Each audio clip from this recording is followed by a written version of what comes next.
লেখাপড়ায় স্কুলে যাইতাম না, না যাওয়া পরে বাবা মারা রাগ করিয়া কইছে লেখাপড়া করবি না, তাহলে একটা কর্ম শিখতে হবে। পরে বাধ্য হয় এই দর্জি কাজে নিয়ত হয়েছি।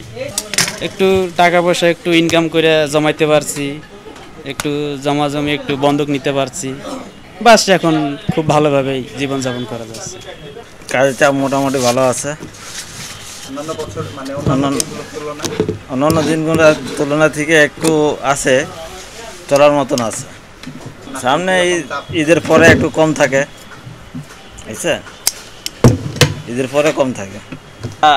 আছি অনেক, মনে করেন ওই যে লেখাপড়া করতাম না, স্কুলে যাইতাম না, একই বুঝছেন, এই জন্য মা বাবা করে কাজে বসাই দিছে, যে কর্ম কাজ করে, কাজ শিখে কাজ করে। না বাড়ির সমস্যার কারণে অনেক কিছু করতে পারি নাই, তবে দুই বোনরে বিয়ে দিছি কাজ করে, এইটুকু। আর একটা বাড়ি করছি, বাড়িতে আছে হালকা পাতলা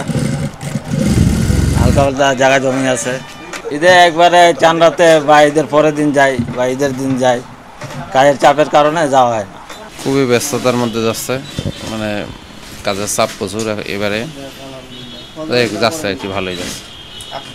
এখন রোজার মাসে পাঞ্জাবি আর পায়জামা এগুলোই সিলাই করি।